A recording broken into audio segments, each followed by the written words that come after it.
Poor twin sisters leave a note in the church pew. The young billionaire reads it and starts to cry. Graham didn't know how long he'd been walking. His feet ached, but he kept going. One street, then another. The sun had disappeared hours ago, and the city lights blinked as if trying to talk to him. But Graham didn't want to talk to anyone. 3 weeks. That was it. 3 weeks since he buried his mother. The apartment was too quiet. Every corner reminded him of her. Her favorite mug was still in the sink, with a smear of pink lipstick on the rim. Her reading glasses on the nightstand, still open to the book she never finished. Graham tried to stay home after the funeral, but the walls seemed to close in more each day. That's why he left. With no destination, in no hurry. The neighborhood was familiar. He had grown up there. He passed the bakery where his mom bought bread every Saturday morning, the park bench where she sat to feed the pigeons, the gas station where she always stopped for mints because she said they helped her think better. Memories on every corner, they all hurt. Graham stopped at a red light and looked both ways. Cars rushed past. People walked with headphones in, lost in their own worlds. Everyone had a place to go. He didn't. The light turned green, but Graham stayed put. A man in a suit pushed past him without apologizing, talking loudly on his phone. A woman with heavy bags walked by, muttering about the traffic. The world kept spinning, even though his had stopped. He took a deep breath and moved on. The night was cold for October. Graham pulled his denim jacket tighter. It was the same jacket he'd worn since college. His mom always said he needed to buy new clothes, that he was already a 32-year-old man. But Graham liked old things. They didn't change. 2 blocks later, he saw the church, St. Matthew's Church. The sign was a bit faded, but he knew that place well. His mother had come here every Sunday for over 15 years. She always invited him, especially after his father died. "Come with me next week," she would say, fixing her blonde hair in front of the mirror. "You'll like it." Reverend James is very nice. Graham always made an excuse. Work, fatigue, laziness, always something. In truth, he didn't really know why he resisted so much. Maybe it was the fear of not knowing how to act, or the fear that God might not really exist. "One day you'll understand," she would say, smiling in that patient way only she knew how. "Pies, when you need peace, you'll know where to find it." The church was closed, but there was a faint light at the entrance. Graham approached slowly. The stone steps were worn by time and the footsteps of thousands of people who had come here seeking something. He sat on the bottom step and rested his elbows on his knees. The cold night wind rustled his blonde hair, which was in need of a cut. He had the same light blue eyes as his mother, the same high forehead, the same crooked smile. She always said they were alike, not just in appearance, but in their stubborn way of facing life. "Too stubborn for your own good," she would joke, ruffling his hair like she did when he was a child. Maybe that's why he never came here with her. Stubbornness, pride, fear of looking weak. Graham had always preferred to solve things on his own, since he was little. It was easier that way. But now he was truly alone, and he no longer knew how to solve anything. Graham looked at the church door. It was dark wood, with wrought iron details. There was a small poster with the service times: Sunday 8:15 a.m. and 10:30 a.m., Wednesday 7:00 p.m.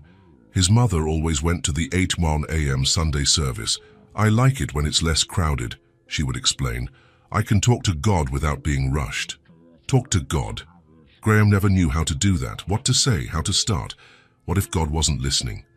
During the last months of his mother's illness, Graham thought several times about trying, especially on the nights when she coughed too much to sleep, or when she came home from the hospital with another bad result. But he never could. The words would get stuck in his throat. He stood up and approached the door. He pushed it lightly, just to see if it was locked. To his surprise, it gave way easily. The inside was almost dark. Only a few lit candles near the altar created a circle of golden light. The smell of wax and incense was strong, but not unpleasant. Graham entered slowly, his footsteps echoing in the silence. The wooden pews were empty. arranged in perfect rows. Stained glass windows decorated the side walls. At night, they looked like windows to nowhere. On the altar, a simple, light wood cross and a bouquet of white flowers.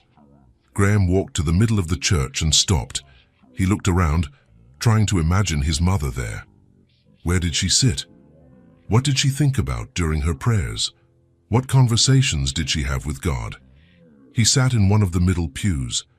He remained silent, listening only to his own breathing. He didn't know how to pray, didn't know the right words, but maybe just being there was something. His mother always said God didn't need fancy words, just sincerity. But Graham couldn't even be sincere with himself. How could he be with God? "I'm sorry," he whispered into the void. He didn't know why he was apologizing, but he felt he had to. "I'm sorry I didn't come sooner." His voice echoed softly in the empty space. It was strange to talk to himself, but it was also liberating. He stayed there for a few minutes, trying to feel what his mother felt in that place. The peace she said she found.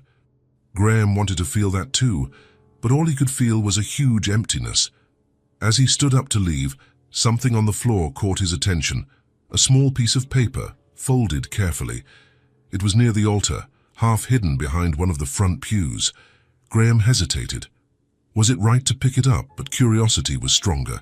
He bent down and carefully picked up the paper. It was a handwritten note, in a clearly childish script. The blue ink was a little smudged, as if tears had fallen on the words. The letters were neat, the way children write when they want something to look nice. "Please, God, heal our mom." Graham read it once, then again, and one more time. Tears began to stream down his face. Something tightened in his chest, like a fist clenching around his heart. It wasn't pain, exactly.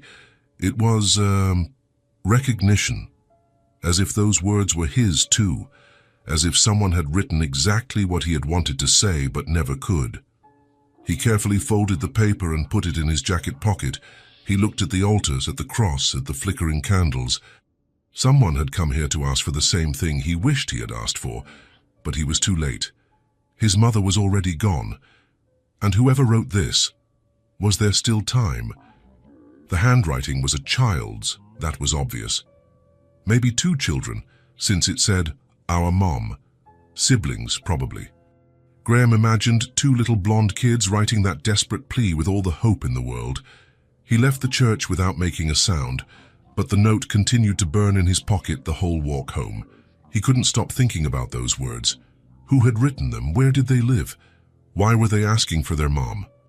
When he got home, he turned on the television just to have some noise, but he didn't pay attention to what was on. He sat on the sofa where his mother used to knit and took the note out of his pocket.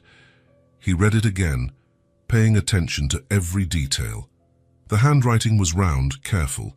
Whoever wrote it had been patient, wanting it to be legible. The paper was ordinary, torn from a school notebook. Graham imagined the scene, a child or two entering the church with that piece of paper, walking up to the altar, nervous perhaps, leaving the note there and quickly leaving. Or maybe they stayed for a bit, praying the only way they knew how, the same hope he hadn't had the courage to have. Throughout his mother's life, especially in the last 2 years when the cancer came back, Graham knew she was losing the battle. The doctors were clear from the beginning, but he could never accept it. He pretended everything would be fine. He pretended the doctors were wrong. He pretended until the very last day. He never prayed for her. He never asked God to heal her. Maybe out of pride, maybe out of fear that God would say no, or maybe out of fear that no one was listening. But whoever wrote that note had courage. They went to the church, wrote their most sincere words, and left them at the foot of the altar. They did what Graham couldn't do. He tried to sleep, but the note wouldn't leave his mind. He tossed and turned in bed, imagining who had written those words. Was their mother sick? Was it serious? Was there hope? The clock read 3 in the morning when Graham gave up on trying to sleep. He got up and went to the living room window. The city was asleep, but he was more awake than ever. He picked up the note from the kitchen table and read it one more time. "Please, God, heal our mum." Why did it touch him so much? It was just a note, words from someone who probably wouldn't even know who he was. But something in those words moved him in a way he couldn't explain. Maybe it was because whoever wrote it had faith where he had fear. Maybe it was because they asked for help where he remained silent. Or maybe it was because the note made him feel less alone in the world. He wasn't alone in his pain. Someone else was also going through it. Someone else also had a sick mother and needed a miracle. He made some coffee and sat in the kitchen until the sun came up. By the time light started streaming through the window, Graham had made a decision. He couldn't explain why, but he knew he had to go back to the church. It was Saturday. The streets were quieter. Graham took a shower, put on a clean shirt, and left the house. The note was in his pocket, carefully folded. St. Matthew's Church was a 20-minute walk away. Graham wasn't in a hurry. He needed to understand why those words wouldn't leave his head. Why he cared so much about someone he didn't even know. The church was open. It was mid-morning and a few people were coming and going. Well-dressed families, elderly couples, a few people alone like him. Graham watched them from a distance. He waited for everyone to leave and then went in slowly. The daylight made the church look completely different. The stained glass windows shone with color. The altar seemed more welcoming, and the flowers had been replaced with fresher ones. Graham walked to the spot where he had found the note the night before. He sat in the front pew and took the paper out of his pocket. Right here, in this very place, someone had poured out their heart. They had asked for the impossible, with the simplicity of someone who still believes in miracles. Graham closed his eyes and tried to feel what they felt. The desperation, the hope, the love for a mother who was suffering. It was the same thing he had felt, but had never been able to express. And for the first time in 3 weeks, since his mother died, Graham truly cried. Not from sadness, exactly. It was something more complex.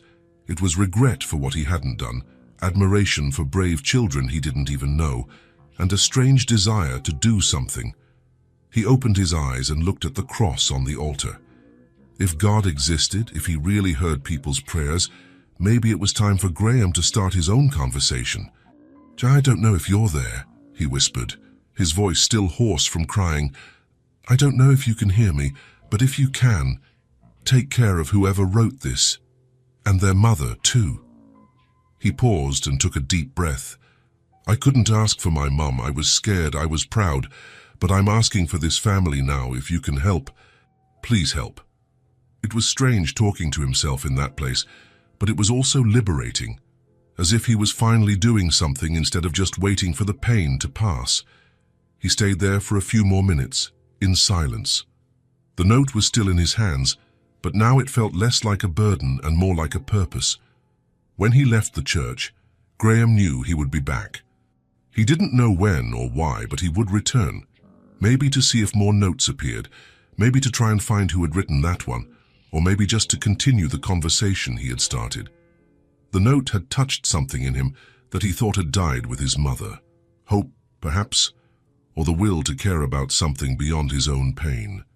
He walked back home, but his steps felt lighter. The sun was brighter and the streets seemed more alive. And for the first time in weeks, Graham felt that maybe life still had some meaning, even if he didn't know what it was yet. Graham arrived at the church on Sunday morning. He didn't know why he had come back, but the note had been burning in his pocket since Friday. 2 nights without proper sleep, thinking about those words written in a child's hand, "Please God, heal our mum." The church bell struck 8 as he climbed the stone steps. The Sunday service was starting, but Graham didn't go in. He stayed outside, watching the people arrive. Entire families, elderly couples, a few people alone like him. He waited. He didn't know for what, but he waited. 40 minutes later, the doors opened and people started to leave. Graham stepped back a little, watching each face. He was looking for something, some sign that... That's when he saw them. 2 little blonde girls were leaving the church, holding hands. One was a little taller than the other, but they were clearly sisters. Both had golden hair that shone in the morning sun, and light blue eyes that reminded him of a winter sky. They wore simple but clean clothes. white t-shirts and navy blue skirts that looked like they had been washed many times. Graham felt his heart race. It was them. He was sure of it. The girls came down the steps slowly, talking quietly to each other. The taller one was holding something in her hands. It looked like a drawing on a piece of paper.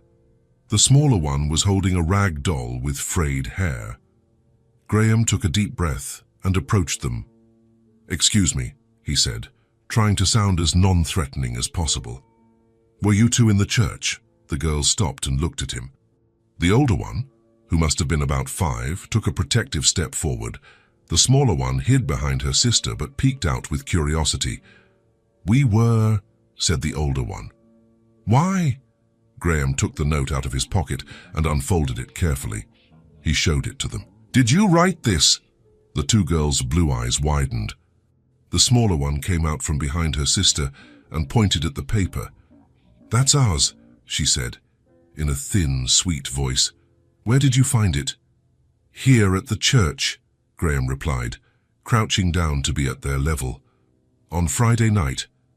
It was on the floor near the altar." The older girl took the note and looked at it carefully, as if checking that everything was right. "I wrote it," she said. "Ivy helped me choose the words. We left it for God." Graham felt something stir in his chest. It really was them, the authors of those words that wouldn't leave his mind. "I'm Graham," he said. "What are your names?" "I'm Lila," said the older one, still holding the note. "And she's my sister, Ivy. We're 5 years old." "You're both 5. "We're twins," Ivy explained, stepping out completely from behind her sister. "But I was born 3 minutes later, so Lila is older." Graham smiled.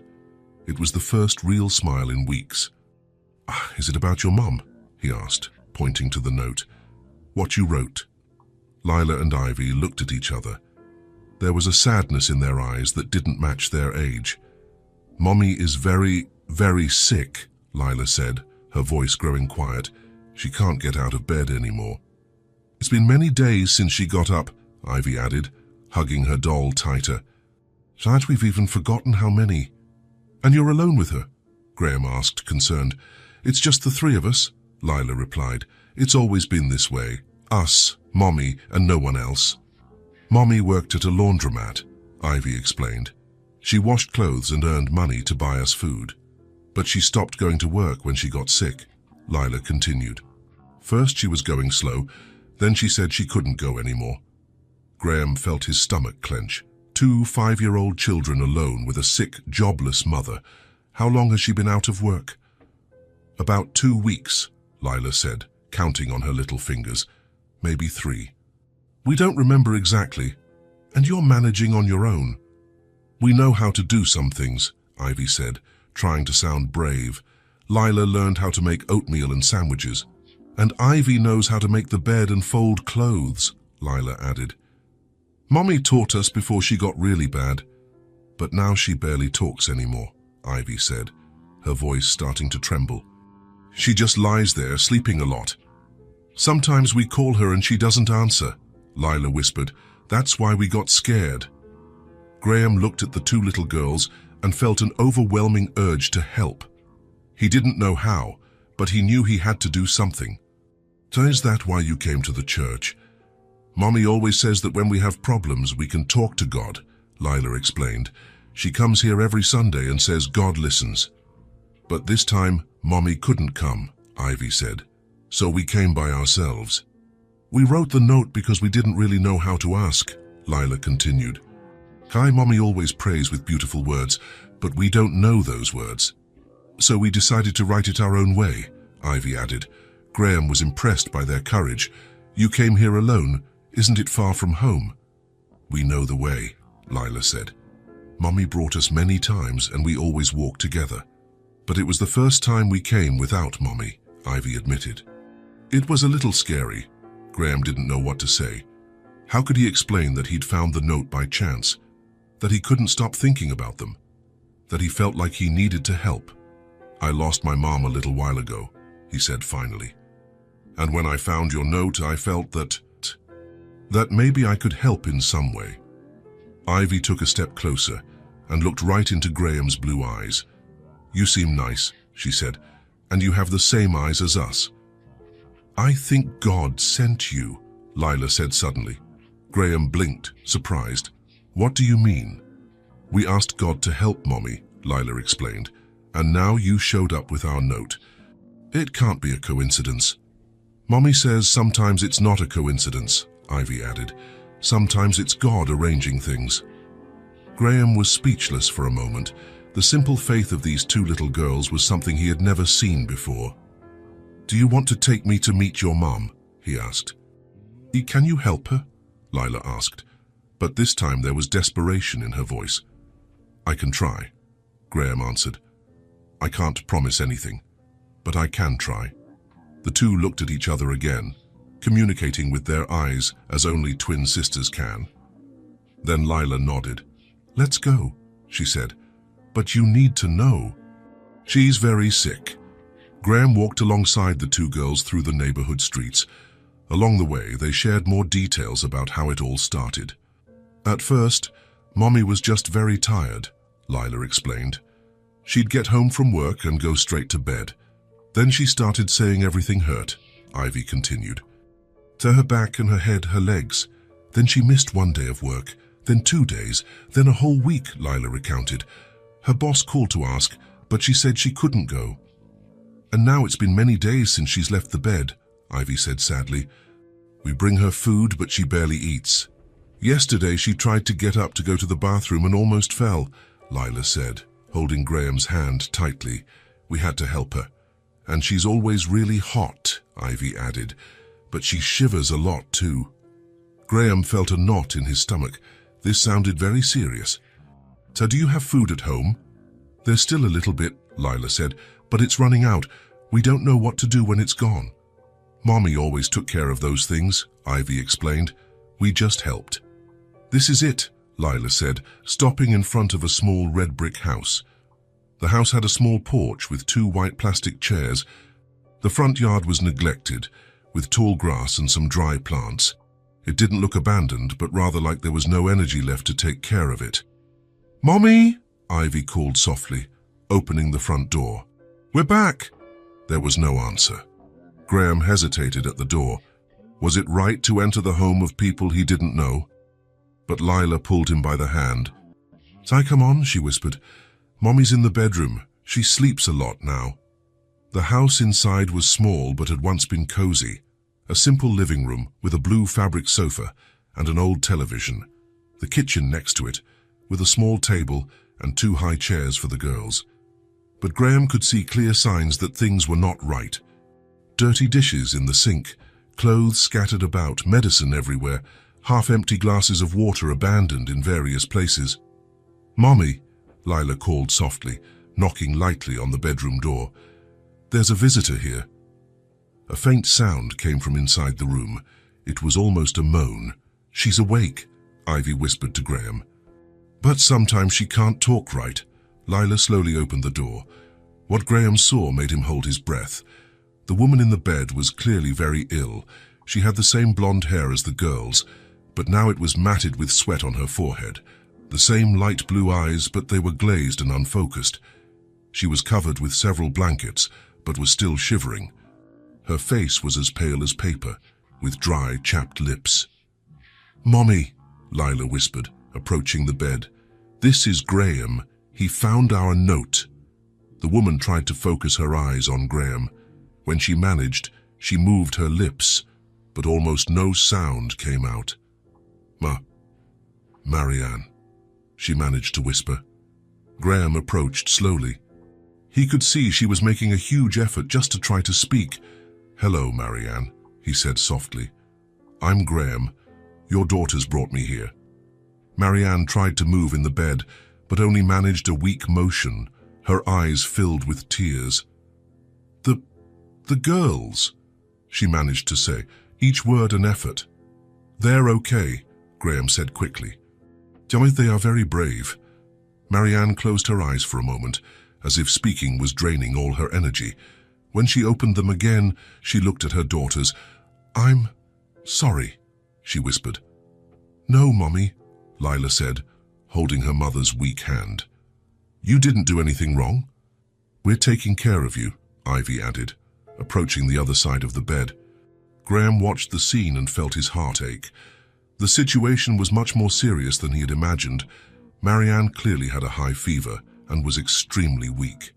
"Marianne," he said quietly, "how long have you been like this?" She tried to answer, but could only make a weak gesture with her hand. "Really bad for many days," Lila answered for her. "But she's been sick for weeks. Have you taken any medicine?" Graham asked. Marianne pointed weakly to the nightstand, where there were several boxes of medicine. Graham looked. They were over-the-counter painkillers. Nothing very strong. "Hospital," Marianne suddenly whispered, trying to move in bed. "I can't." "Why not?" Graham asked. "Money," she managed to say. "The girls," Graham understood. She didn't have money for the hospital and didn't know what to do with her daughters. "Listen," he said, leaning closer to her. "I'm going to take you to the hospital now, and the girls are coming with me." Marianne tried to shake her head. "Don't know you," she whispered. "God sent him, Mommy," Lila said, holding her mother's hand tighter. "He came because we asked for help." Marianne looked at Graham with effort. There was confusion in her eyes, but also a deep exhaustion and desperation. "Trust," she whispered, looking at her daughters. "Yes, Mommy," Ivy said. "He's good." Marianne closed her eyes and nodded almost imperceptibly. Graham didn't waste any time. "Lila, Ivy," he said, "let's pack some things to take. Clothes for you and for Mommy." "Is she going to be okay?" Ivy asked, her eyes full of tears. "We're going to do everything we can," Graham promised. When he tried to help Marianne sit up, she almost fainted. She was burning with fever and could barely stay conscious. "I'll get the car," Graham said. "Lila, stay with Mommy. Ivy, help me get the things." But as Ivy was showing him where the clothes were, Graham heard Lila scream from the bedroom. "Graham, come quick!" He ran back. Marianne was convulsing slightly. Her eyes rolled back. "We're going now," Graham said, lifting Marianne into his arms. She weighed very little. "Dad, we can't wait." "Mommy," Ivy cried out, scared. "She's going to be fine," Graham said, trying to sound calm. "But we need to go to the hospital now." He carried Marianne to the car, with Lila and Ivy running behind him. They were both crying, but trying to be brave. The entire way to the hospital, Graham looked in the rearview mirror at the two little girls in the back seat, holding each other's hands, and he looked at Marianne in the passenger seat, unconscious and breathing with difficulty. "Is she going to be okay?" Lila asked for the third time. "The doctors will help her," Graham replied. "You were very brave to ask for help." "God really did send you," Ivy whispered. Graham drove as fast as he safely could. He didn't know what he was doing. He hadn't known these people for even 2 hours, but he knew, with a certainty he hadn't felt in a long time, that he was doing the right thing. Maybe Lila was right. Maybe God really had sent him. Graham looked at the clock on the hospital waiting room wall. 2 hours had passed since they rushed in with Marianne. The doctors had taken her immediately to an emergency room, and since then, he had been there with Lila and Ivy, waiting for news. The girls were sitting next to him, their little legs dangling from chairs that were too high for them. Lila was holding Ivy's rag doll, while Ivy played with her own blonde hair, making small braids. Both were too quiet for 5-year-olds. "I'm hungry," Ivy whispered to her sister. "Me too," Lila replied softly. "My tummy is rumbling." Graham heard and turned to them. "You haven't eaten today?" "No," Lila answered, shaking her head. "There was no more food at home." "What do you mean there was no food?" Graham asked, concerned. "It all ran out," Ivy explained simply. "The fridge is empty and so are the cupboards." "Yesterday we ate the last crackers we had," Lila added, "and this morning there was nothing left. Mommy always bought food for us on Saturday," Ivy said. "But last Saturday she couldn't get out of bed, and the food ran out little by little," Lila continued. "First the milk, then the bread, then the cheese." Graham's heart ached. Not only was their mother sick, but the girls were starving.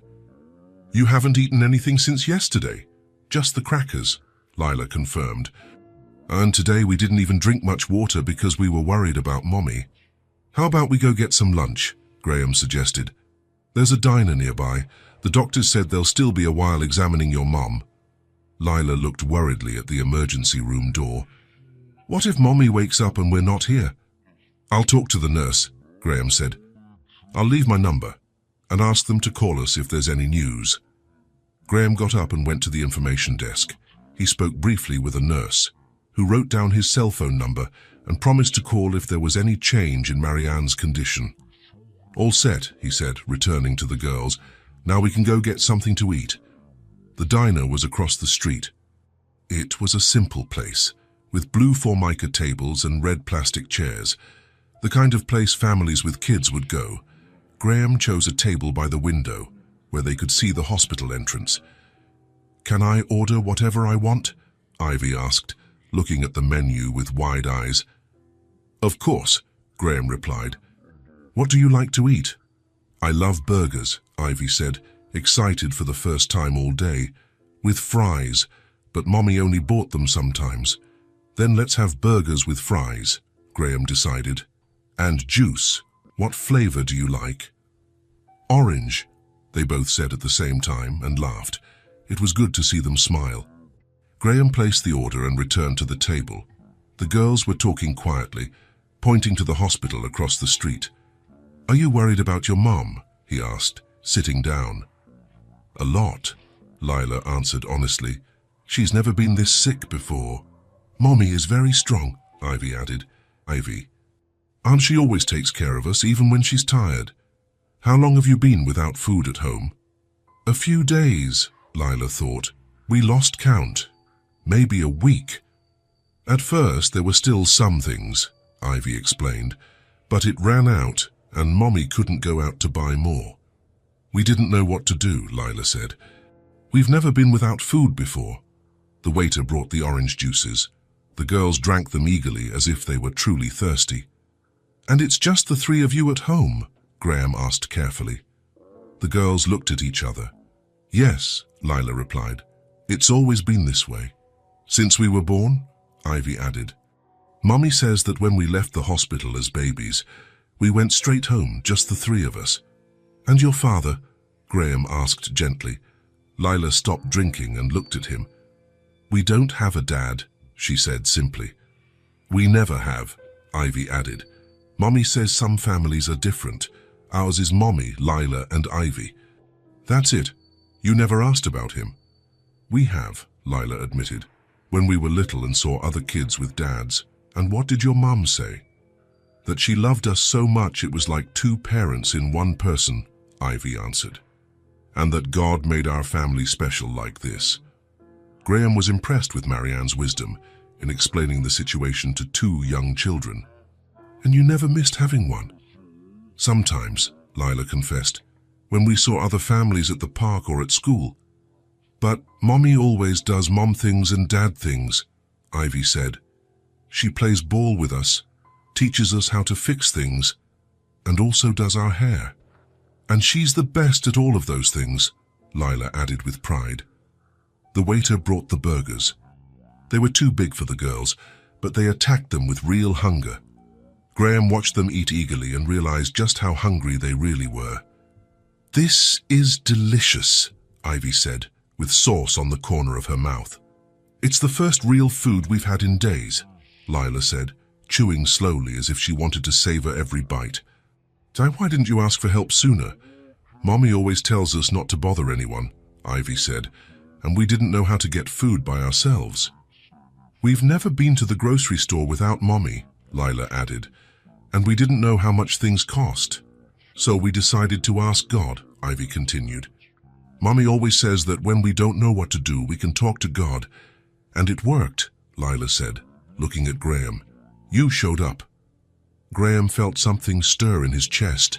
The faith of these two little girls was impressive, especially considering they were starving. What was it like growing up with just your mom, he asked. Normal for us, Lila replied. We don't know anything else.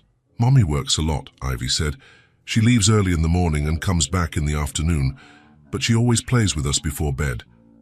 And on Sundays, she doesn't work, Lila added. Then we spend the whole day together. We go to the park, to church, sometimes to the grocery store. I like when we go to the grocery store, Ivy said excitedly. Mommy lets us pick out one special thing. One time she let us each pick out ice cream, Lila remembered. We ate it on a park bench. Graham could imagine Marianne working hard to support her daughters, but always finding small ways to make them feel special. And when you get sick, who takes care of you? Mommy, they both answered together. She misses work and stays with us, Lila explained. She makes tea, tells stories, and holds our hand until we get better. That's why we were so scared when she got sick, Ivy said, more seriously. We didn't know how to take care of her properly. And we didn't know how to get food, Lila added. Mommy always did everything. You did the best you could, Graham said. And you were very brave to go to the church and ask for help. It was Lila's idea, Ivy said, proud of her sister. No, it wasn't, Lila protested. It was our idea. Do you always agree on everything? Almost always, Lila replied. Mommy says we were born with the same heart. That's why we always know what the other is thinking, Ivy added. Graham looked at the two blonde-eared, light blue-eyed girls and understood what Marianne meant. They really seemed like two halves of a whole. And what do you like to do together most? Play house, Ivy answered quickly. Lila is always the mommy, and I'm always the daughter. Why are you always the mommy? Graham asked Lila. Because I was born first, she explained seriously. And because I know how to do more things. What kind of things? Cook oatmeal, braid Ivy's hair, and read some words, Lila listed with pride. Lila is very smart, Ivy said, admiring her sister. She teaches me almost everything. And who taught you? Graham asked Lila. Mommy, she answered simply. She always says we need to learn to take care of ourselves. But now Mommy can't teach us anything anymore, Ivy said, sadness returning to her voice. And we don't know what to do when there's no food. Graham reached out and held both of their little hands. You're not going to be alone, he promised. We're going to take care of your mom and you too. Really? Lila asked, her blue eyes shining with hope. Really, Graham confirmed, and you will never be without food again. They finished eating in silence, each lost in thought. Graham paid the bill and they walked back to the hospital. Graham, Ivy called, stopping at the entrance. Yes? Thank you for the burger. It was the best one I've ever eaten. And thank you for giving us food when we were hungry, Lila added. Mommy always says God sends angels to help us. Graham crouched down to be at their level. You are very special girls, he said. And your mom did an amazing job raising you. The two of them smiled, and for a moment they seemed like real 5-year-olds without a care in the world. But when they entered the hospital and saw a doctor approaching, reality returned. It was time to find out how Marianne was doing. The doctor who approached was a tall man with graying hair and a serious expression. Graham stood up immediately, and the girls clung to his legs, one on each side. Are you responsible for the patient, Marianne Williams? The doctor asked. I'm a friend of the family, Graham replied. How is she? The doctor looked at Lila and Ivy, who were staring at him with wide, expectant blue eyes. Can we speak privately? He suggested. No, Lila said quickly. We want to know about Mommy. We're big girls, Ivy added. We can listen. Graham looked at the doctor and nodded. They have a right to know, he said. It's about their mother. The doctor sighed and knelt to be at the girl's level. Your mother is very sick, he said carefully. She has a serious infection in her body. But is she going to get better? Lila asked, her voice trembling. We're going to do everything we can to help her, the doctor replied. But she needs to stay here in the hospital for a while. How long? Ivy asked. A few days, maybe a few weeks, the doctor admitted. Her body is very weak and needs strong medicine. Lila and Ivy looked at each other, their eyes filling with tears. Could she die? Lila whispered. The doctor hesitated for a moment. "We're doing everything we can to make sure that doesn't happen," he said. "But you need to know that she is very, very sick." Ivy began to cry softly. Lila tried to be strong, but she also had tears streaming down her face. "And us?" Lila asked. "What's going to happen to us?" The doctor looked at Graham. "Do you have other relatives? Grandparents? Uncles? Aunts?" "No," Ivy said, sniffling. "We only have Mommy." "And now Mommy can't take care of us," Lila added, fear clear in her voice. Graham's heart ached. Without a second thought, he crouched down and held the girls' hands. "Listen," he said, looking right into their blue eyes. "Your mum is going to be okay. The doctors will take care of her, and she will get better." "How do you know?" Ivy asked, still crying. "Because she's strong," Graham answered, "and because she has you two to come back to. She won't give up." "But what if she can't?" Lila asked, her voice breaking. "She will," Graham said firmly. "I'm sure of it." "And us?" Lila asked again. "Where are we going to stay?" Graham took a deep breath. He didn't know where the certainty came from, but the words came out naturally. "I'm going to stay with you until she gets better," he said. "Really?" Ivy asked. "Really?" Graham confirmed. "You're not going to be alone." "But you barely know us," Lila said, confused. "Knowing someone isn't about time," Graham explained. "It's about caring, and I care about you." The doctor watched the scene and nodded in approval. "I'll leave you to talk," he said. "If you have any questions, I'll be at the nurse's station." When the doctor walked away, the girls threw themselves into Graham's arms, crying. He held them tight, feeling the weight of the promise he had just made. "We don't want to be away from Mommy," Lila said, sobbing. "You won't be," Graham promised. "We'll visit her every day." "Can I sleep here?" Ivy asked. "They can't let you sleep at the hospital," Graham explained. "But we can stay here during the day and only go home at night." "What home?" Lila asked, confused. Graham realized he hadn't thought about the details. Where would the girls stay? At their house, at his apartment? "We'll figure that out together," he said. "The important thing is that you'll be safe and your mum will get better." "And you're really going to stay with us?" Ivy asked again, as if she couldn't believe it. "I will," Graham repeated. "That's my promise to you." In the days that followed, Graham kept his promise rigorously. Every morning at 7:30, he picked up the girls from their house and took them to the hospital. They spent the entire day there, only leaving for lunch and dinner. Marianne continued to sleep most of the time. The doctors said it was because of the strong medications she was taking to fight the infection. But sometimes she would wake up and be able to talk a little with her daughters. "Mommy, are you going to get well soon?" Ivy would always ask, holding her mother's weak hand. "I will, my love," Marianne would whisper. "I just need to rest a little more." "We're being good," Lila would always add. "Graham is taking care of us." Marianne would look at Graham with eyes full of gratitude. "Thank you," she would whisper.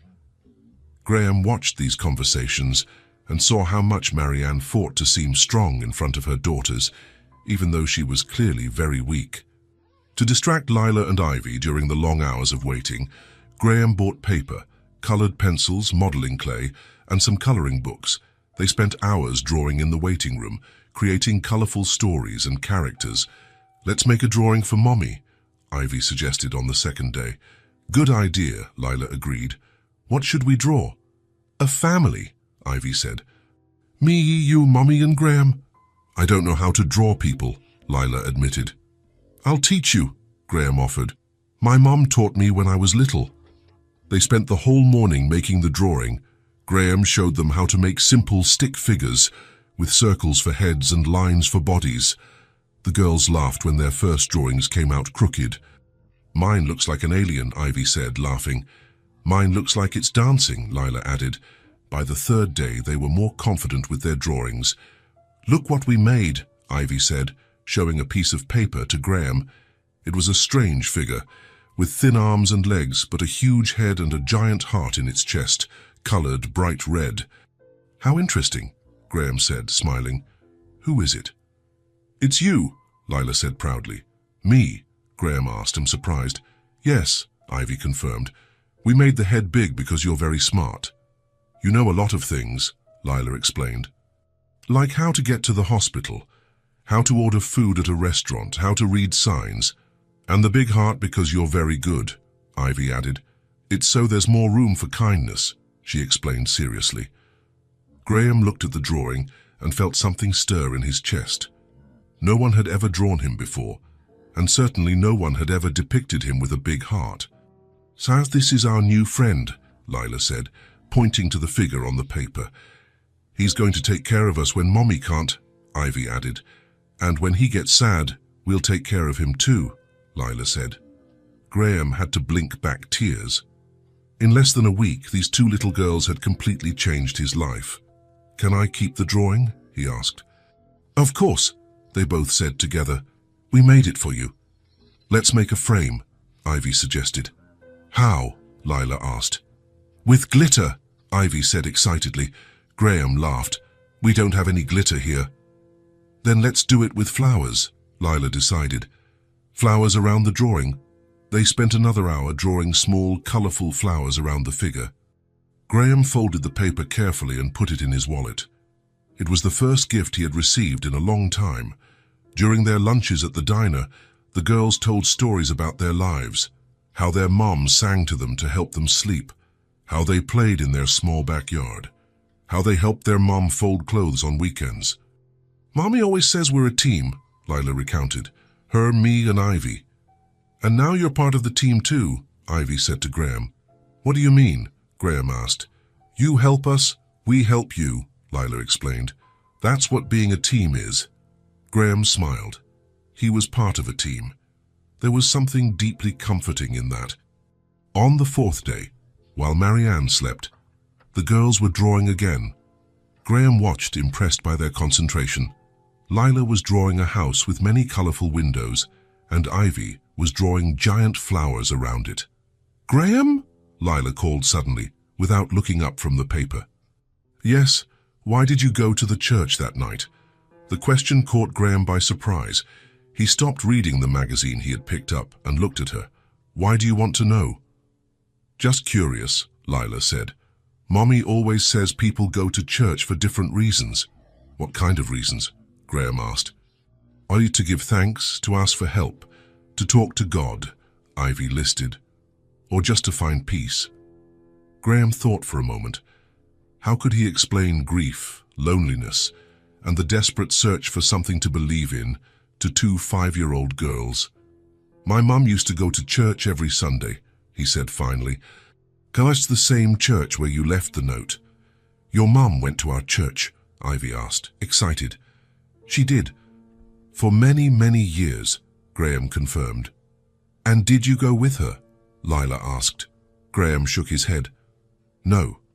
She always invited me, but I never wanted to go. I always made an excuse." "Why?" Ivy asked, genuinely curious. "I don't know.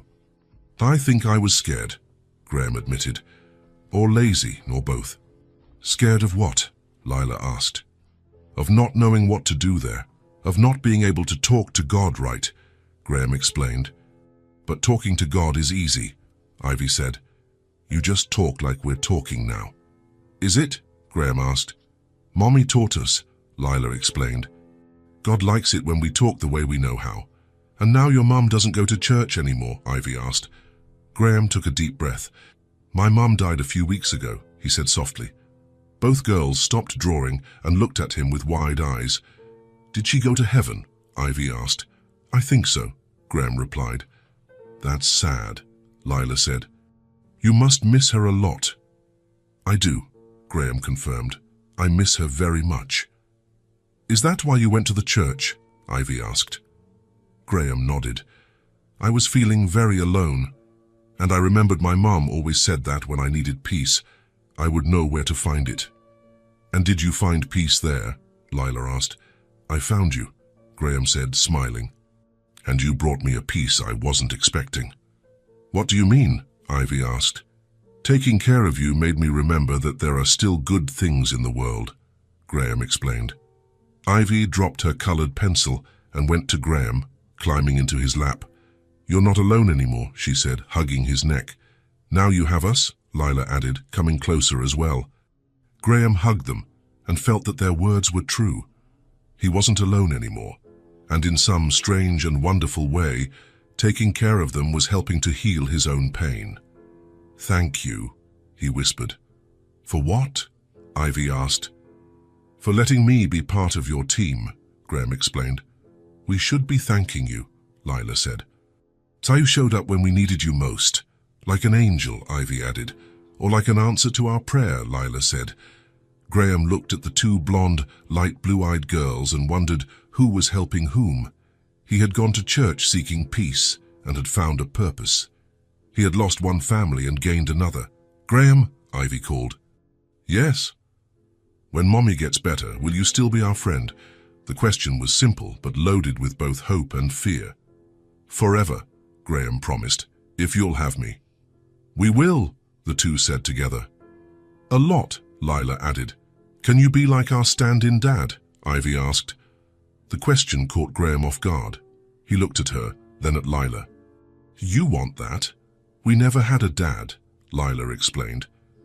"But you take care of us like we imagine a dad would." "It would be nice to have you in our family," Ivy said. Graham felt his eyes well up with tears. He had lost a family and gained another, without even realizing how it had happened. That night, when he took the girls home, Graham helped them brush their teeth and put them to bed. It was a routine that had become natural in just a few days. "Tell us a story," Ivy asked, snuggling under the covers. "I don't know how to tell stories," Graham admitted. "Any story," Lila said. "Mommy always tells one." Graham thought for a moment. Then he began to tell a story about a man who was lost and sad, until he found two brave little girls who changed his life. The girls giggled when they realized it was about them. "And did they live happily ever after?" Ivy asked, when Graham finished. "They're still living it," Graham said. The story isn't over yet. When the girls fell asleep, Graham sat in the living room of the small house, looking around. In less than a week, this place had become more of a home than his own empty apartment. His cell phone rang. It was the hospital. "Marianne is awake and asking for her daughters," the nurse said. "Taji wants to know if they're okay." "Tell her they're great," Graham replied, "and that we'll visit her again tomorrow."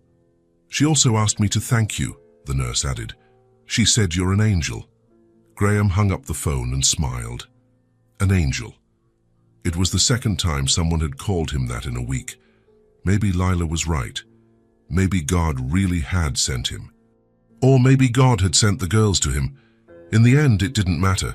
What mattered was that none of them were alone anymore. The phone rang at 6 in the morning. Graham woke with a start, his heart racing. Calls this early usually brought bad news. He fumbled on the nightstand until he found the phone. "Hello? Mr. Graham." It was the familiar voice of the hospital nurse. "I have good news. Marianne is much better today. Her fever has completely gone down, and she's awake, asking to see her daughters." Graham sat up in bed, still processing the information. "Is she really better?" "Much better," the nurse confirmed. "The doctors are impressed with her improvement. The infection is responding well to the treatment." "Can I bring the girls to see her?" "Yes, you can. In fact, she's eager to see them." Graham hung up the phone and for a moment sat on the edge of the bed, feeling immense relief. After a week of worry, Marianne was finally getting better. He arrived at the girls' house earlier than usual. When he knocked on the door, Lila opened it, still in her pajamas, her blonde hair messy from sleep. "Graham," she said, rubbing her eyes, "why are you here so early?" "I have a surprise for you," he said, smiling. "What surprise?" Ivy appeared behind her sister, also in pajamas and with her rag doll under her arm. "Mommy is much better. The hospital called to let me know." The two girls' blue eyes widened. "Really?" Lila asked. "Really? And she's asking to see you?"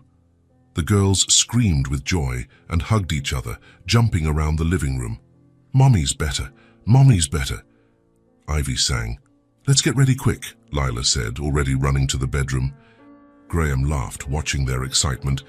It was the first time in a week that he had seen the girls completely happy. 20 minutes later, they were ready. Lila had chosen her favorite blue dress, and Ivy was wearing a colorful skirt and a white blouse. Both had carefully combed their blonde hair and were beaming. On the way to the hospital, the girls couldn't stop talking. "Do you think Mommy can come home today?" Ivy asked. "Maybe not today," Graham explained, "but soon." "She'll be happy when we tell her we've been good," Lila said. "And that you took care of us," Ivy added. When they arrived at the hospital, Graham could see the difference immediately. Marianne was sitting up in bed, propped against pillows, with much more color in her face. Her blonde hair was combed and she was smiling, a real smile, not the weak, forced one from the past few days. "Mommy!" they both shouted at the same time, running to the bed. "My girls," Marianne said, opening her arms to receive them. Graham watched the reunion with a lump in his throat. The three of them hugged tightly, crying with joy. It was as if the family was coming together again. "You look much better, Mommy," Lila said, examining her mother's face. "I am, my love," Marianne confirmed. "I feel much stronger today." "We missed you," Ivy said, snuggling into her mother's arm. "Dice, I missed you too," Marianne replied, kissing both of them on the forehead. Then she looked at Graham, who had stayed back a little to give the family space for their reunion. "Graham," she called. "Come here." He approached the bed. "How are you feeling?" he asked. "Much better," Marianne answered. "The doctor said the fever is gone and the infection is almost cured." "What a relief," Graham said, and he truly felt it. "Graham took very good care of us," Lila told her mother. "He made food for us, took us to lunch, and even told us stories before bed," Ivy added. Marianne looked at Graham with eyes full of gratitude. "I don't know how to thank you," she said. "You don't have to," Graham replied. "It was a pleasure taking care of them." The doctor came in for the morning checkup. After checking her temperature, blood pressure, and listening to her lungs, he smiled. "Excellent recovery," he said. "If you keep this up, you could be discharged in 2 or 3 days." "Really?" Marianne asked. Excited. "Really?" "But you'll need to continue taking your medication at home and rest for a few more weeks." The girls were euphoric with the news. "Mommy is coming home," Ivy said to Graham. "Let's throw her a party," Lila suggested. "Calm down, girls," Marianne laughed. "It's still a few days away." But Graham could see in her eyes that she was also anxious to go home. After lunch, while Marianne was resting, Graham had an idea. "Girls," he said, "how about we go pick out something special for when Mommy comes home?" "What kind of thing?" Lila asked. "I don't know." "You decide. Something to make the house prettier to welcome her." The girls looked at each other, communicating with their eyes as they always did. "Can we go to a flower shop?" Ivy suggested. "A flower shop?" Graham asked. "Mommy loves flowers," Lila explained, "but she never buys them because she says it's an unnecessary expense." "Then let's buy her flowers," Graham decided. They left the hospital and walked a few blocks until they found a small, charming flower shop. The store was filled with colorful plants and flowers, and the sweet scent perfumed the air. "Wow!" Ivy exclaimed, looking around with wide eyes. "It's like a garden inside a house," Lila said, impressed. A gray-haired lady approached them. "Can I help you?" she asked with a gentle smile. "We're looking for something special," Graham explained. "Shy for someone who is recovering in the hospital." "Oh, how lovely," the lady said. "We have several options. Cut flowers, arrangements, plants." "Plants," Lila said quickly. "Plants last longer." "True," Ivy agreed. "Cut flowers die quickly," the lady laughed. "You are very wise. Come, I'll show you our most beautiful plants." She took them to a section of the store filled with small and medium-sized pots. There were purple violets, red mini roses, small succulents, and several other options. "Which one do you think Mommy would like best?" Graham asked. The girls walked among the pots, examining each one carefully. "Samus, this one is pretty," Ivy said, pointing to a pot with small white flowers. But this one is more colorful, Lila observed, looking at a plant with pink and yellow flowers. You can hold them to get a better feel, the lady suggested. The girls picked up several pots, comparing sizes, colors, and scents. First, this one smells like perfume, Ivy said, sniffing a plant with small, delicate flowers. And the flowers are the color of Mommy's eyes, Lila observed, referring to the small, light blue flowers. I think this is the one, Graham said. It's a perfect match for your mom. What kind of plant is it? Lila asked the lady. It's an African violet, she explained. They are very easy to care for and bloom almost year-round. Perfect, Ivy said. While the lady wrapped the pot in gift paper, the girls admired their choice. Mommy is going to be so happy, Lila said. It's for when Mommy comes home, Ivy explained to Graham, as if she needed to justify the purchase. Graham smiled. These girls always thought of their mother first. She's going to love it, he assured them. They returned to the hospital with the wrapped pot. Marianne was awake, talking with a nurse. We brought a surprise, Ivy announced. What surprise? Marianne asked, curious. Lila handed the gift to her mother. Open it, she said eagerly. Marianne unwrapped it carefully and revealed the pot with the small blue flowers. Oh, girls, she exclaimed, her eyes filling with tears. It's beautiful. We chose flowers the color of your eyes, Ivy explained. And the lady at the shop said it's easy to take care of, Lila added. It's for when you come home, Ivy said, to make the house prettier for you. Marianne hugged her two daughters, moved. Say it's the most beautiful gift I've ever received, she said. Graham watched the scene, feeling a genuine happiness. It was good to see the family reunited and happy again. Graham, Marianne called. Thank you for everything. You don't have to thank me, he replied. Yes, I do, Marianne insisted. You took care of my daughters. You helped me without even knowing us. You have a very good heart. Graham felt his face flush. He wasn't used to such direct compliments. Being with them reminded me that life goes on, he said sincerely. Marianne looked at him with an understanding smile. You needed some healing too, didn't you? Graham nodded. I was very lost after my mother died. I didn't know what my purpose was anymore. And now you know. Graham looked at Lila and Ivy, who were rearranging the flowers in the pot. I think so, he said, or at least I'm starting to figure it out. The girls have become very attached to you, Marianne observed. I've become attached to them too, Graham admitted. They've never had a father figure, Marianne said softly. You filled a void that I couldn't fill alone. Graham didn't know what to say. The conversation was getting more intimate than he had expected. You're a wonderful father, Marianne continued. Even if you're not their biological father. I never thought about being a father, Graham confessed. Sometimes life gives us things we didn't know we wanted, Marianne said. At that moment, Ivy approached him. Graham, will you still take care of us when Mommy comes home? The question was simple, but full of hope. If your mom lets me, yes, Graham replied, looking at Marianne. Of course I'll let you, Marianne said quickly. But you're already a family. A family? Lila asked. You take care of each other, worry about each other, and love each other, Marianne explained. That's what makes a family. Graham felt something stir in his chest. A family.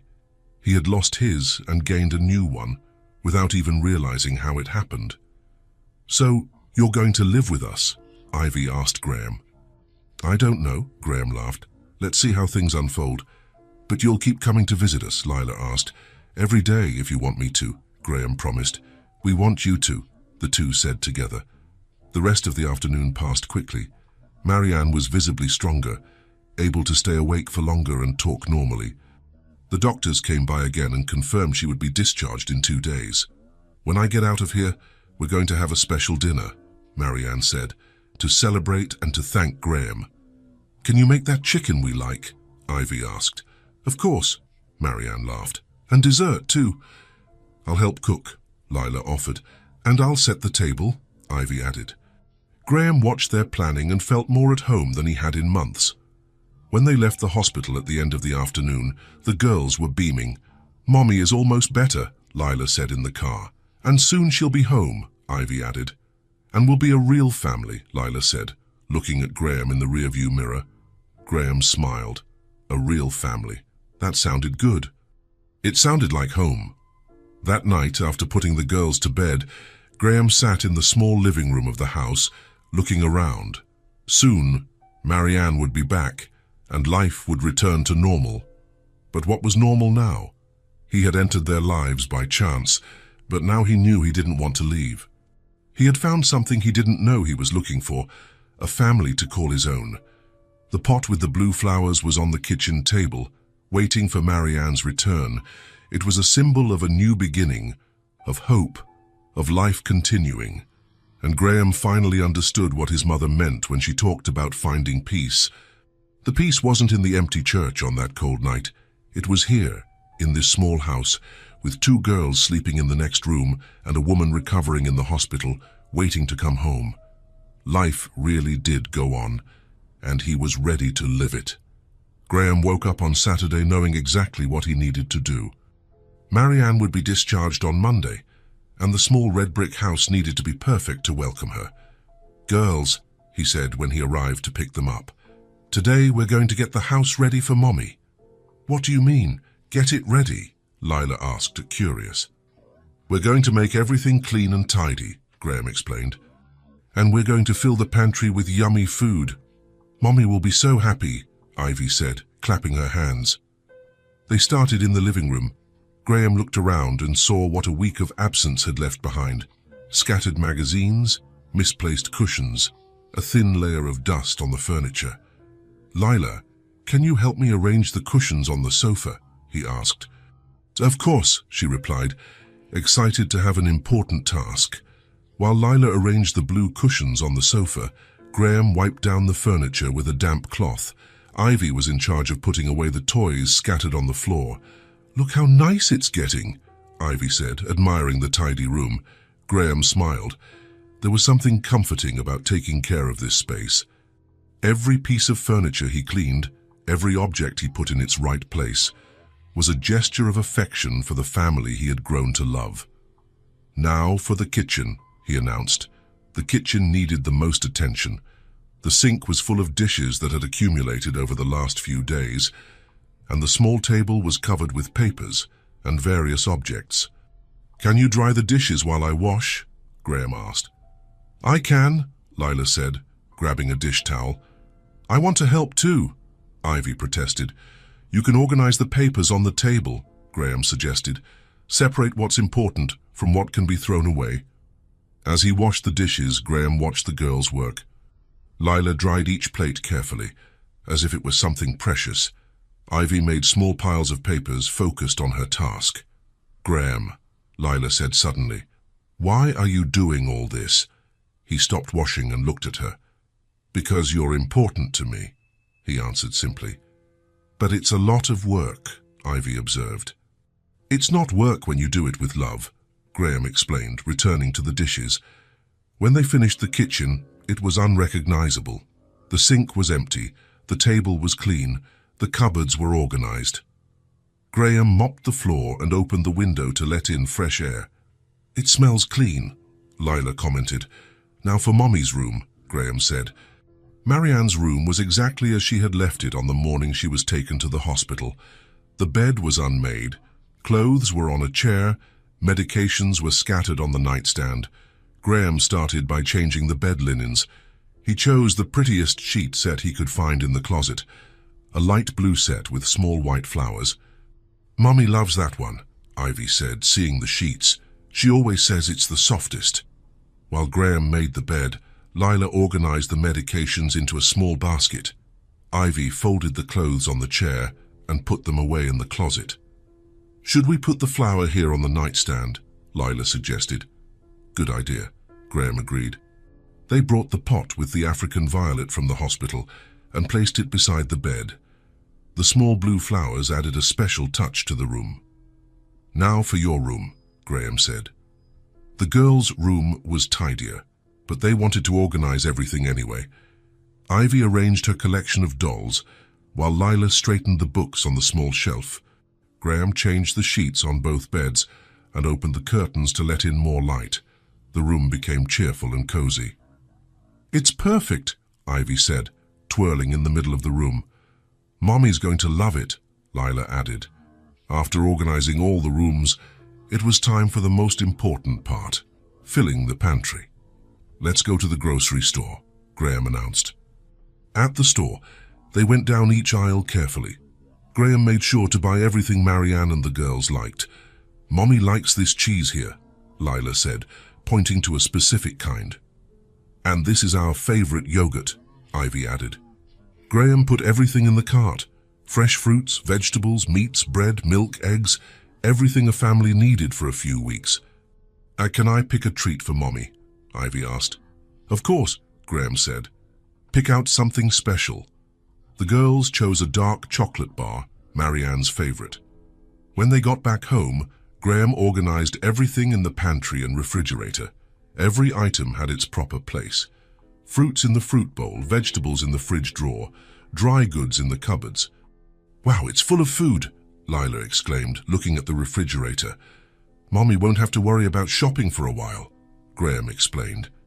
Ivy opened the pantry door and sighed with satisfaction. "It has everything we like," she said. Lastly, Graham gave the house a final once-over. He vacuumed the living room, cleaned the bathrooms, and checked that everything was in its place. "Should we put fresh flowers on the living room table?" he suggested. "Yes," they both agreed. They went back to the flower shop and bought a small bouquet of wildflowers, white and yellow daisies that filled the room with color and perfume. By the time they finished, it was late afternoon. Graham and the girls sat on the sofa and looked around. The house was transformed. Every room was clean and organized, the pantry was full, and fresh flowers decorated the spaces. There was a nice smell of cleanliness mixed with the scent of the flowers. "Mommy is going to cry with happiness," Lila said. "Damn it, she really will," Ivy agreed. "She's not going to believe it." Graham observed the work they had done together. It wasn't just a clean house. It was a home prepared with love to welcome someone special. "Do you think she'll like it?" he asked. "She'll love it," Lila assured him. "You made our house feel even more like a home." Graham didn't quite understand what she meant, but he felt it was a compliment. "We've never had anyone take care of our house like this," Ivy said. "Only Mommy." "And now you're here too," Lila added. Graham looked around one more time. He had spent the whole day organizing this house, and he hadn't said a word about why. He didn't need to.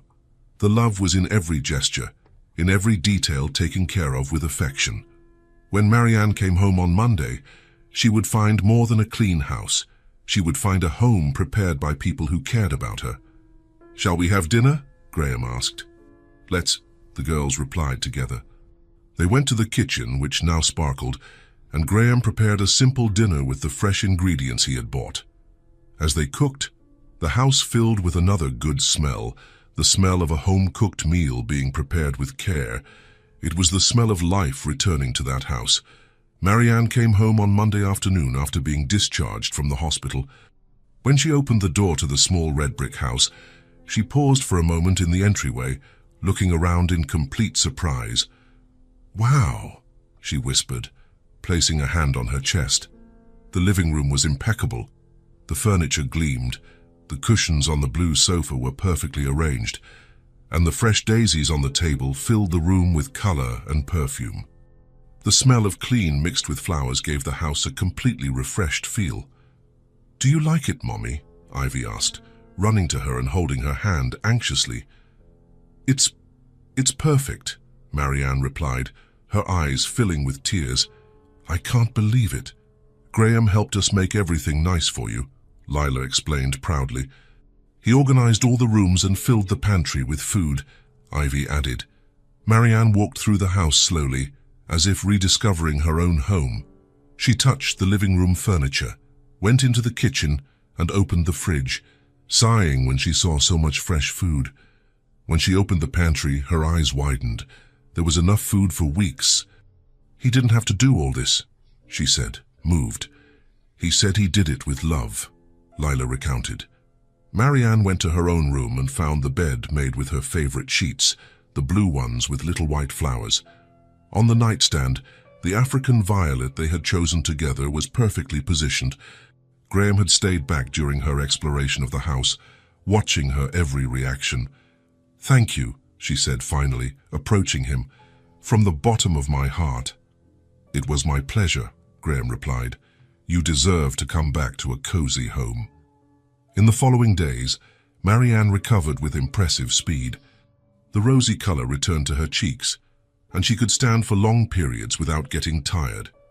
"I'm going back to work on Friday," she announced on Wednesday during lunch. "Already, Mommy?"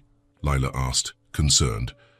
"The doctor said I can work part-time to start," Marianne explained, "and I need to go back. I've been out of work for 2 weeks." Graham understood her financial worries. "If you need anything," he began. "You've already done more than enough," Marianne interrupted gently. "And we're going back to school on Monday," Ivy announced. "That's great," Graham said. "Did you miss your friends?" "A little," Lila admitted. "But I was also scared to leave Mommy alone." "I'm fine now," Marianne assured them, "and you need to study." On Thursday evening, as Graham was getting ready to leave, Marianne made a proposal. "Graham," she said, "how about having dinner with us tomorrow? I want to make a special meal to thank you for everything you've done." "You don't have to go to any trouble," Graham replied. "It's no trouble," Marianne insisted. "It's a pleasure. You're part of our family now." "Yes, you are," Ivy agreed. "You have to come." "Please," Lila pleaded. "Hi, Mommy is going to make apple pie." Graham smiled, looking at the 3 hopeful faces. "All right," he accepted. "How could I refuse?" 7 o'clock, Marianne said, "and come hungry." On Friday, Graham arrived promptly at 7, wearing a light blue dress shirt and carrying flowers for Marianne. When Lila opened the door, he smelled a delicious aroma coming from the kitchen. Roast chicken, aromatic spices, and the sweet scent of apple pie. "You're here," she shouted, pulling him by the hand. "Graham!" Ivy ran to greet him, wearing a special little dress. The kitchen table was set like Graham had never seen it before. There was an embroidered tablecloth that looked like a family heirloom, porcelain dishes reserved for special occasions, glass goblets, and even lit candles in the center, creating a cozy atmosphere. "You've really gone all out," Graham said, impressed, handing her the flowers. "How beautiful," Marianne exclaimed. "You didn't have to. Mommy wanted to make everything special," Lila explained. "She said you deserve it." "We took out the good china," Ivy added, "the one we only use at Christmas." Marianne appeared holding a platter, wearing a blue dress that enhanced her light eyes. She was radiant, with a healthy glow on her face. "Welcome to our official thank you dinner," she said. "It smells absolutely wonderful," Graham commented. "Roast chicken with herbs, golden potatoes and vegetables," Marianne announced with pride. "And for dessert, apple pie with cinnamon." "I helped peel the apples," Ivy said, "and I helped season the potatoes," Lila added. They sat down at the table and Marianne began to serve. The chicken was golden and juicy, the potatoes perfectly seasoned.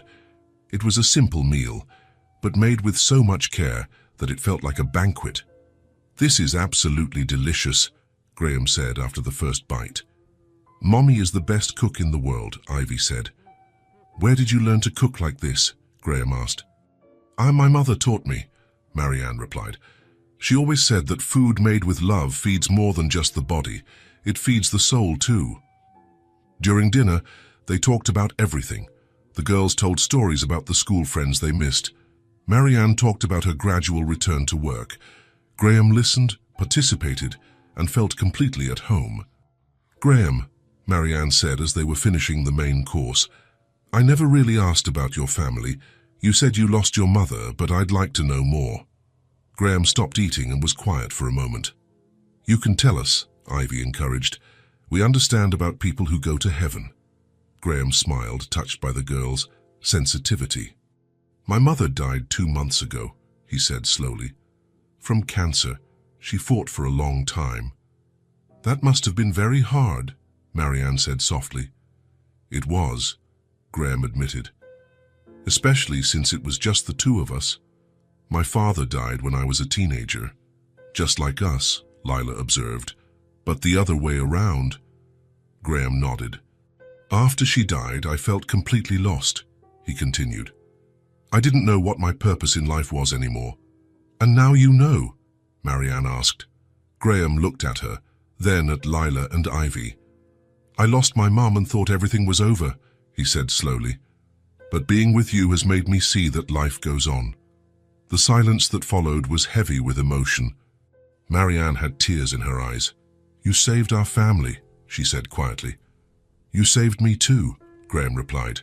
You gave me a reason to keep going. We're a team, Ivy said. The best team in the world, Lila agreed. Marianne got up and brought the apple pie, still warm. It was golden and fragrant, with a perfect crust. This pie is very special, she announced. It's my mother's recipe, which was her mother's recipe. 4 generations of the same recipe, Graham observed. And now you know it too, Ivy said. That makes you a real part of the family. As they ate dessert, Graham thought about how his life had changed. 2 months ago, he was alone in an empty apartment, without purpose. Now he was sitting at the table of a family that had adopted him. Starting Monday, our routine will change, Marianne said. I go back to work, the girls go back to school. And you, Graham? Lila asked. What will you do? It was a question he had been asking himself. His leave from work was ending. I'll be going back to work too, he said. But I'd like to continue being a part of your lives. Of course we'll let you, Marianne said quickly. You're part of our family now. Really? Graham asked. Really? The 3 of them answered together, and they all laughed. 2 weeks later, the new routine was established. Marianne went back to her job at the laundromat, starting part-time. The girls went back to school and reconnected with their friends. And Graham discovered that he had become a fundamental part of the family. Every morning, he would stop by the house before work for coffee with them. He would take the girls to school when Marianne needed to go in early. He would pick them up when she worked overtime. On weekends, he always showed up for lunch or dinner, sometimes bringing ingredients for them to cook together. He took the girls to the park when Marianne needed to rest. Other times, they would simply stay home, talking, watching movies, or doing activities together. Is Graham coming for Sunday lunch? Had become an automatic question from the girls. Of course he is, Marianne would always reply. He always comes. And it was true. Graham always showed up. Not because he had to, but because he wanted to be there. Because that small house had become his home just as much as the apartment where he slept. He helped with the groceries, always knowing what each of them liked. He fixed things that broke around the house. He helped the girls with their homework, discovering he had the patience to teach. Small things, everyday actions that were essential to the family's functioning. You've become our official stand-in, Dad, Ivy said one day, and Graham laughed. Stand-in, Dad? You do everything a dad would do, Lila explained. But you don't live here. Maybe one day he will, Ivy said hopefully. Graham didn't answer, but the idea no longer scared him. It sounded natural. The neighbors had gotten used to seeing him around. The woman at the bakery always asked about him. The girls' teachers knew who he was when he went to pick them up. That's Graham, they would introduce him. For us, he's our family. And he really was, not by blood, but by choice, by love. One Sunday afternoon, 3 months after their first meeting at the church, Graham was sitting in the small backyard, watching Lila and Ivy play. Marianne came over with coffee and sat next to him. Did you know you would stay? She asked. What do you mean? When you found the girls, note. Did you know you would become part of our family? Graham thought for a moment. No, he said honestly. I just knew I had to help. And what do you feel now? Graham looked at the girls, then at the house, then at Marianne. I feel like I'm exactly where I'm supposed to be, he replied. Marianne smiled. They adore you, she said. And I do too. Graham felt his heart race. "I adore you all too," he said. "You've completely changed my life." "You changed ours too," Marianne replied. That night, after the girls were asleep, Graham said goodbye at the door as he always did. But this time, when Marianne hugged him, the hug lasted a little longer. "See you tomorrow," she said. "I'll see you tomorrow," he replied, because there was always a tomorrow. There was always a reason to come back.